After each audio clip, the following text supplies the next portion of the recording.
Thank you all so much for joining us here in the AI Hub Theater for our session entitled Applying AI ML Methods to Diagnose Network Issues Using Telemetry Data.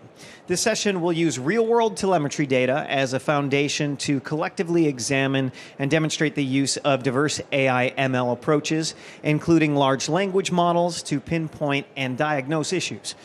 Leading us in this discussion is Frank Brockners, distinguished Cisco engineer and distinguished Hall of Fame elite speaker. So please, let's have a round of applause for Frank. Hey. All righty, guys. I'm really happy that you're still here, you're still alive, and you didn't get attracted too much by the bottles of beer in the back.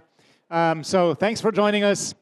And yeah, we're going to go and touch base on what we can do with AI and ML to go and basically do this. Like Cisco routers, like a contemporary XR router, like a Cisco 8000, easily collects more than 1 million counters. So you have a load of information on all of these devices, but how do you make sense out of that? Because you're not interested in looking at 1 million counters, right? And if we can make sense out of that, can we translate that all the way into natural language so that you can more easily reason about what's happening on the device? And I want to go and take that one step further throughout that session. So think of how we as humans reason about data. Whenever we look at logs or traces or metrics on a dashboard, what do? We mentally translate that information into natural language, and then maybe even we have a conversation with other guys in natural language over that course. So if I'm troubleshooting something across domains, then maybe you see something on your Grafana dashboard, you see something on your Splunk dashboard, you see something on your Datadog dashboard, and then we are saying, well, it can't be the network, but it might be the server, or it might be the application and the like. So we are arguing in a natural language, and we're iterating.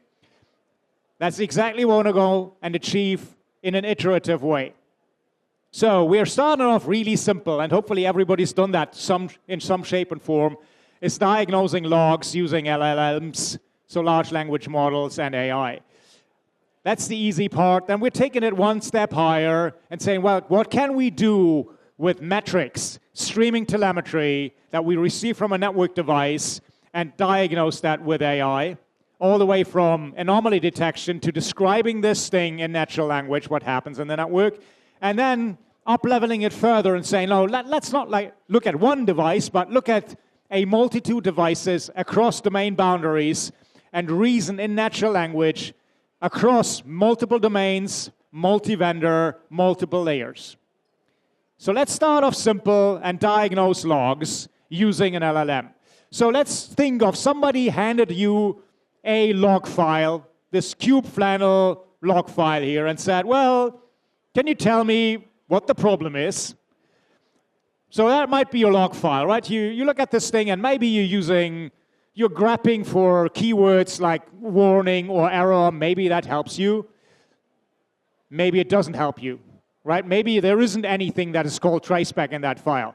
How about you delegate that task to a large language model?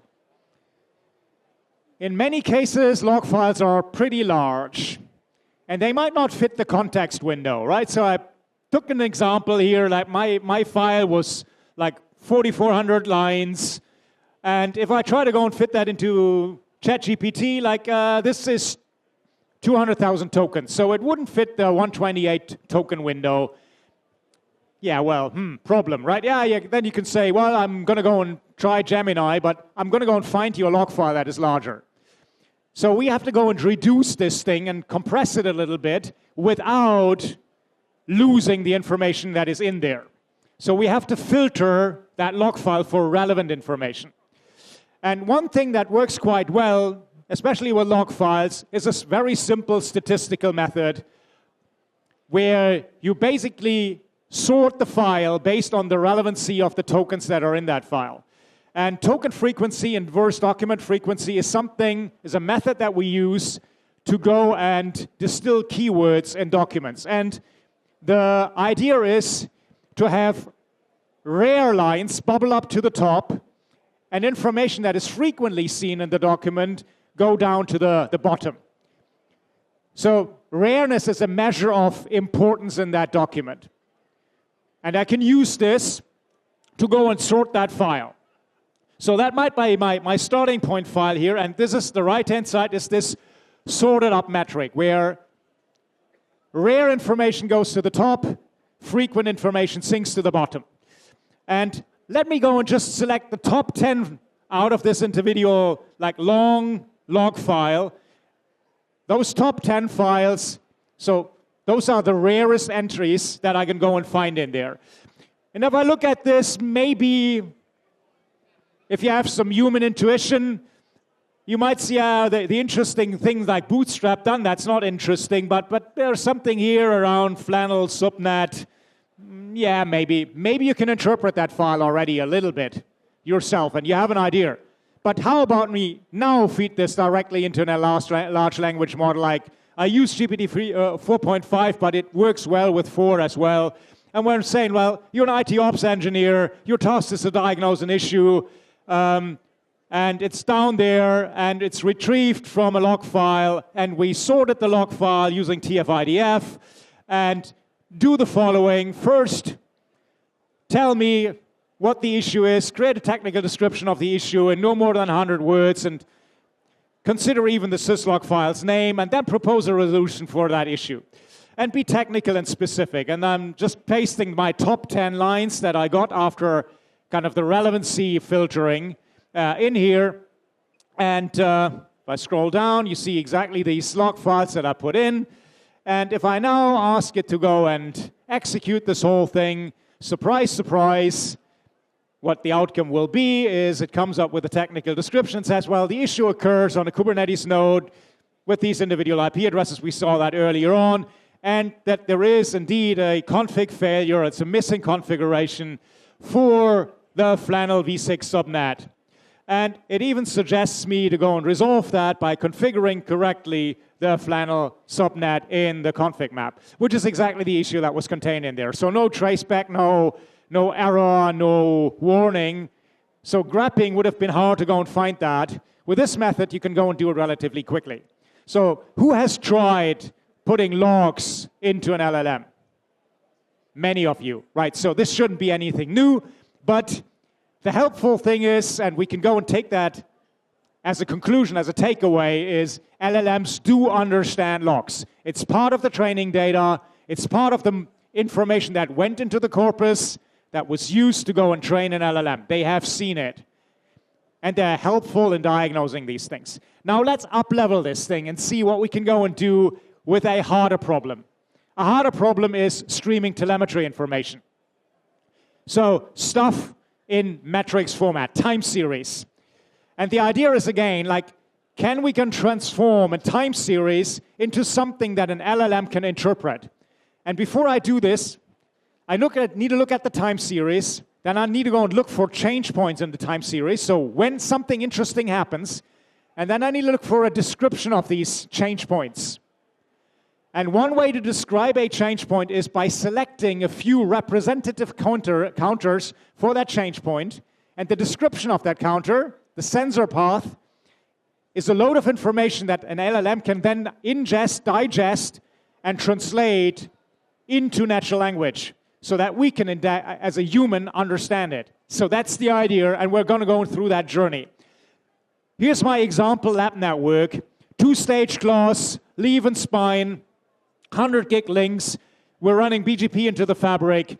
And I have a bunch of traffic pumps here and there, so Ixia traffic pumps that send me traffic into the fabric. And we created artificial events in this particular environment. So I'm shutting down interfaces between this spine 4 and leaf 8. I'm killing, quote unquote, BFD sessions by filtering out BFD traffic using an ACL. So I'm creating artificial events in this fabric. Here's the list of artificial events that I created, and my task will be to recreate or re-retrieve these events by just looking at telemetry data. No additional information. So what we see here is at relative second 6, I broke a BFD session again by filtering out BFD traffic using ACL. I shut down an interface. I enabled BFD. I enabled an interface again. So let's see whether by just looking at telemetry information, we can go and retrieve that information again. So those are the sensor paths that I subscribe to. And it's a general list of things. So it's WD Sysmon, it's V6, V4 OPER, TCP, ISIS, BGP, BFD operational models, all the way down to individual operational models for the interfaces. So this is a typical representation of what you find in service provider or data center networks. It's a good selection. This results, these 24 sensor paths that I subscribe to, result in roughly or exactly 7,333 individual counters and time series that I collected. And what I did here is I collected that in 10 seconds intervals over like roughly 1,000 intervals. So I end up with, well, 7,333 individual counters as a time series. Now, how do we interpret that? First, I need to go and do a little bit of pre-processing, make the data comparable, right? I need to go and harmonize that overall wide range of data into, say, into an interval between 0 and 1 to make the things comparable. In certain cases, if it's incrementally increasing counters, I might need to go and differentiate that so that I'm only looking at the delta. Let's assume that we did that and we are looking for change points. Looking for change points means I need to go and find structure in the data.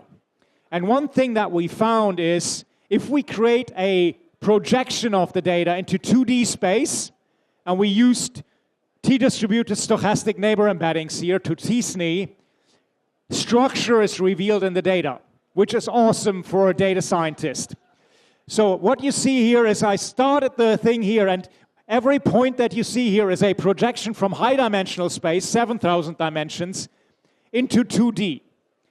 And what T-SNE does is it keeps the structure of the data intact. So things that are far away in high dimensional space will be far away in the map. Things that are close in high dimensional space will be close in the map. The overall distance doesn't really matter much, but the structure is maintained. And what you see here is, and you see the thing of cycling through, it's relatively stable state, then it moved to a relatively stable state, then it moved to a relatively stable state. So the fun thing is what happens between and here and there in these transitions.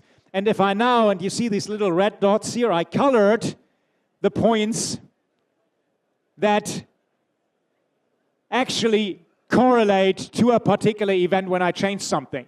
So that means when I shut down an interface, I enable the BFD, or I kill the BFD sessions, those things correlate one-to-one with a transition from one relatively stable state to another relatively stable state.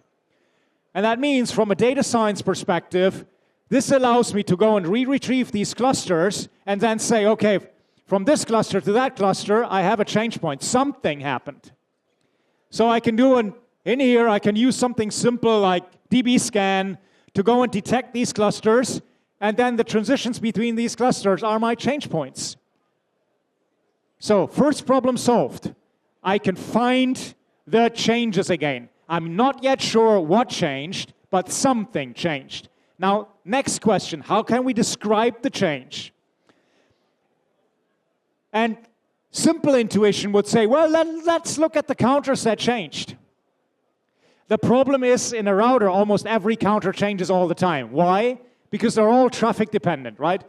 It's all interface, counters, blah, blah, blah. So everything is almost changing. Out of the 7,000 counters that I have, roughly 5,500 counters, and this is a plot of counters that change, the number of counters that change from interval to interval. So roughly 5,500 counters change all the time. And the vertical lines here are the lines when an event happens. And you see not anything particular articulated around these lines.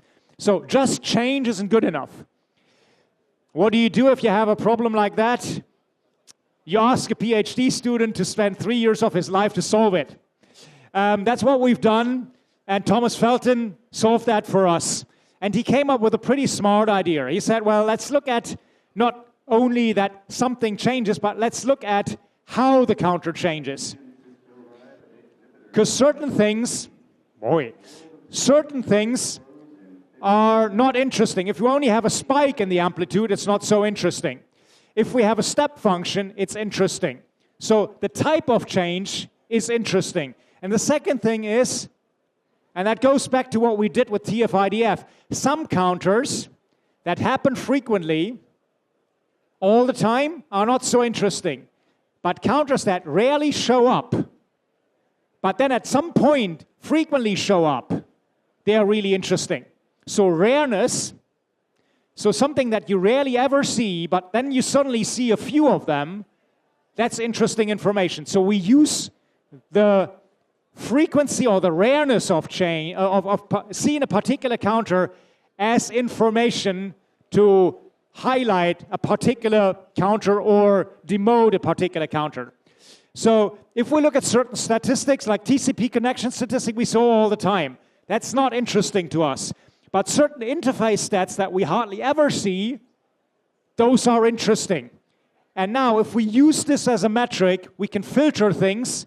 And if I filter my 7,000 counters for a particular change point, this one here, which was a break in a BFD thing, then the top 5 that spit out are all BFD-related counters. So what I did is I translated a change point into a set of counters, and this is something that is semi-structured. It's almost like natural language. And this is something that an LLM understands. GPT 3.5, no. From GPT 4 onwards, GPT 3.5 didn't really know Yang. GPT 4 knows Yang. So if we ask GPT 4 now, you're again a network expert, you're diagnosing an issue for a device running streaming telemetry with iOS 7.3.1, and well, same thing, like below is a list of sensor paths, and you find that list of sensor paths when the particular issue has occurred, and this set of sensor paths is descriptive for the issue. That's what we tell the LLM. And then the same story again as we had before, like do the following. First, diagnose. So tell me what went wrong. One step after the other. Come on. I'm cutting and pasting here. So create a description, explain what the issue is in a single paragraph, be specific and technical, and then also offer me a resolution for this particular thing. And if I run this, I need to go and obviously put the sensor paths again. So just the list of sensor paths. And what I also gave it is, after the word change, the amplitude of the change. Just 5, right? And this is good enough for a contemporary LLM to say, well, this is telemetry. It indicates an issue with bidirectional forwarding information. So it translates the whole thing into natural language, and it recommends doing exactly what you would do with a broken BFD session, i.e., check for interface errors, check for connectivity errors, check whether the configuration on both ends of the BFD session is the same. So this thing knows networking, and with relatively moderate information, it's able to go and turn a problem into a description that a human can understand. That's quite striking. So we've done a load of classic ML to detect and describe the change point, and then we used the sensor path, so semi-structured information, to turn the thing into a diagnosis that a human can understand. So we know that an LLM also understands Yang and streaming telemetry. That's good. By the way, if you want to learn a little bit more, there is a feature in iOS XR that's called AI-driven telemetry that does all the filtering exactly like I've shown you. It's not hooked up to an LLM, but this thing, and I've even put the examples that I've seen here, that you saw here up on Git a while ago. The detection itself, it's called AI-driven telemetry, where you can go and just elevate the interesting counters for a change instead of everything. So you're not drinking from the fire hose, you're just drinking what really matters. So next level up. So we can diagnose logs, we can diagnose streaming telemetry from a single device. Can we use this to also correlate information from multiple devices? And, well, troubleshoot something where somebody says like, oh, well, I have an application and it's not working. My vote application is unreachable, and tell me why. And you know, loads of the application people come up with this problem, or customers come up with this problem, and then you don't know, like, is it the server? Is it the application? Is it the network? Is it like the infrastructure underneath? So we created ourselves a little problem here. So this is a simulated environment using Cisco modeling labs, small OSPF network. We have a few VMs attached to it. On top of the VMs, we installed Kubernetes, and we had this vote application running between front end and back end. And what I did is I filled up the disk on one of the front end devices so that Kubernetes had trouble scheduling the pod to this device. So it scheduled the pod, it got preempted. It scheduled the pod, it got preempted. And that meant intermittent failure of the application. So it wasn't an application problem. It's ultimately a disk full problem on this particular device. So we gather information, and we gathered information from this setup, and it's all across like the cluster state and the server state, the service state, or the application state, all the way to Redis logs you find here, application logs, Kubernetes system logs, router show commands and logs, server logs and server show commands. So a raft of information, total 127 files. So not just one log file, 127, and 6.5 meg of, information. Now, imagine you'd be the guy, your manager throws you the tar ball and says, could you tell me what the problem is? You love these things, right? Excellent. So how about we delegate that to AI? And the idea is, how do humans troubleshoot such a problem? If I would troubleshoot such a problem, I'd say like, the vote app is not available anymore. What would I do? Like, maybe it's the application, maybe it's the server, maybe it's the network. And then based on this maybe, I'm going to go and look at the log files of the application. I'm going to go and look at the log files of Kubernetes and trying to see, can I find proof? And if I find proof, I'm going to go and dig deeper, right? If I don't find proof, I'm going to go and give up. So I'm forming a hypothesis, I'm retrieving information, I'm evaluating that information, and I'm iterating. If humans can do it, can we instruct agents to do it so that we have a diagnosis agent that forms a set of hypotheses using an LLM, and we have a retrieval agent that would retrieve information, and we've seen this, right? So like from log files, translating that into natural language, or from streaming telemetry information, translating that into natural language. Then we evaluate, does this information matter, and can I also create dependencies between these individual things? So if I have a hypothesis, it could be the network, and I found proof. It could be the server, and I found proof. Can I ask this thing to say, well, is there a dependency between these two? Is the network stuff that you've seen depending on the server stuff or the other way around? And LLMs are, by now, especially the latest ones, they're pretty good at answering these questions. So an LLM knows whether, is it raining, is the street wet because it's raining? Or is it raining because the street is wet? So it's able to go and resolve these things with relatively high accuracy. So let's use this. And we did this, and this is an initial experiment that went wild. And we can go and contain it later on. I'll show in a second. So what this is the investigation graph of forming a hypothesis, finding more data, and reformulating the hypothesis to finally arrive at the conclusion. So we start off with my starting point. My vote application available on port 31,000 is not reachable anymore. So that's my problem statement. Based on that, I formed a set of hypotheses, or the LLM formed that. Network issues preventing access to the vote app. It's a network issue. Hey, thumbs up to the LLM. Or potential issue, the vote app, vote pod is not running or has crashed. Yes, it's an application problem. Again, like I could have come up with that. The LLM came up with that. Or potential misconfiguration or an issue in Kubernetes. Okay, fine. What led to the final conclusion here is the fat line. So let's follow this through. So misconfiguration of Kubernetes, and the next thing it did is it tried to go and receive information there. So it found something in deployments JSON, so in a Kubernetes configuration file. Let me get rid of that for you. And so it found information and it reformulated the hypothesis, saying, well, maybe the service for the vote app is not configured correctly. It retrieved additional information to further reformulate the hypothesis. And here it found information in a syslog file. And we're getting closer. Failed to admit pod to node. Okay, interesting.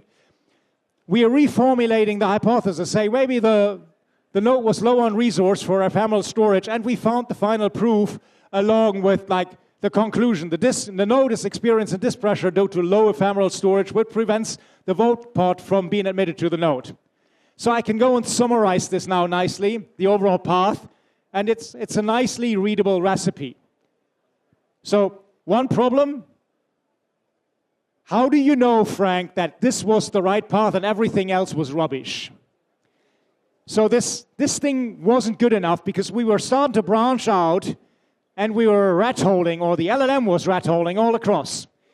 So what helped us and really resolved the issue for us finally was to think one step further, saying, well, this graph that you saw didn't really use the relationship thing that I was talking about.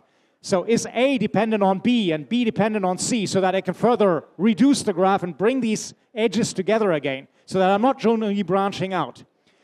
We did additional advancements, like obviously more information on context topology, back-end data from, say, cadets inside Cisco, the bug database that we have. All of that stuff helps, along even with purpose-fitting the models. So because general models are good at natural language, but the tokenizer works better if it's fine-tuned to syslog data and the like, so that the context for a token is indeed kept, right? So remember, attention is all you need. That encodes in the model the relationship of the words. Here, the relationship of tokens within syslog files. So putting it all together into a concept demo that we built to showcase what that could be. Like, typical troubleshooting scenario, something comes up as an issue, so you have a ticket in Remedy or ServiceNow, and then, yeah, the tedious thing here is like you need to go and look at the whole raft of information across multiple domains, capture information, analyze it, and you go in a couple of circles, and then you zoom in, and here, like, this is where humans typically need to go and reside. Level 3, level 2 support, but level 1, can we automate that? Because this is typically bringing things together and ironing out the simple things, where it's just misconfiguration, somebody fat-fingered something, or somebody changed something without telling other people. That's where we're going to go and focus on. So we built a sample application for that. And starting off is, you see a bunch of incidents here that were diagnosed from earlier runs. What you also see is like that these runs have all been completed, okay, fine. And we see a bunch of root causes that the system detected here. And we see the resolutions that we have out of here that were proposed. And we have one case here, this BI report app is slow. That's based on synthetic data, so it's very clean, which I want to go and show to you. The BI report app is very slow since yesterday, and it identified 2 root causes. One was a fan failure due to overheating, and the second one is a MongoDB performance issue. Here, its confidence was relatively low. Here, the confidence was way higher. And it even said, like, here's 2 mitigation approaches that it came back with for both of which. If I go to the right-hand side, you see the abstract version of this investigation graph, and I can travel back in time, and you see how it iterated through. So it started off with the customer problem. And yeah, well, you have a customer problem, and it's reporting that the application, the BI application report app is slow. Then I form a couple of hypotheses, like BI report app failed to fetch resources or connection timeout to an external server. I've fetched information for that and tried to find a proof. I found another one, increased packet drop rate on the router R87, and I found dependencies between that. Going further, automatic shutdown of a router 99. Further finding information to a fan failure on router 99 causing overheating. So if you look at this overall journey through, and this is the root cause because we couldn't find any additional edges, what you find is like, what really happened to us is a fan failure caused an automatic shutdown, which caused another router to be overloaded, and that meant the application was slow to load, right? But you see that in certain cases, we're able to groom back again. Final thing, 1 more minute. I ran the same thing, not on synthetic data, but on real data. Similar scenario, and this time we broke the link between R4 and R6 using just shutdown. To the application, it's again, the vote app is down. So we start with the same thing, but before doing that, and that's real world, we took information, a tarball that is sitting in S3 for us. So the first thing that I had to go and do is configure a connector. And here you see like we had 1,000 ICE connectors already up, and we can even use this as a trigger to go and trigger something. We had SSH connected, and we can go and get information from S3. So yeah, little boring, access key in, secret key in, need to go and put my region and bucket name for the whole thing, and an archive path, so I can go and fetch that information. Now that I have the system access to that tarball, I can start an investigation. Starting that investigation, I need to go and give it a title. That's not important, but what is very important is the problem statement, because that is what is used to go and form the set of hypotheses. So my vote app running on port 31,000 is not running anymore. So what you see here is it started this investigation, and then you can go and click on it, and you kind of see what's happening on the fly as it starts to go and start with the initial problem statement, and then it forms hypotheses, and it finds the dependencies between these hypotheses. And sometimes the things are very similar, like gigabit Ethernet is down, or it's administratively down, and they're similar. Why? Because it found various log files that were hinting at the very same problem that it could go and instruct and construct. And you also found here that certain things like a VM network interface is down. That depends on the core interface being down here. So which is why this is the core root cause and not another dependency that it found in another iteration step. So net, we can do cross-domain troubleshooting in natural language. So we're almost building a knowledge graph on the fly. Which means all the stuff that we've been doing for the last 15, 20 years, knowledge graphs, rules-based systems, expert systems, all great. All the stuff that you know from Catalyst Center Assurance. But what if you can't reason about the schema because you don't know the schema of the data? What if somebody just throws your tarball and you need to go and make sense out of that? We can use LLMs to go and deduce information and the structure of the data and its dependencies from the data, purely from the data, using an LLM. And I think this is super exciting because it allows us to go and look at troubleshooting in a completely new way.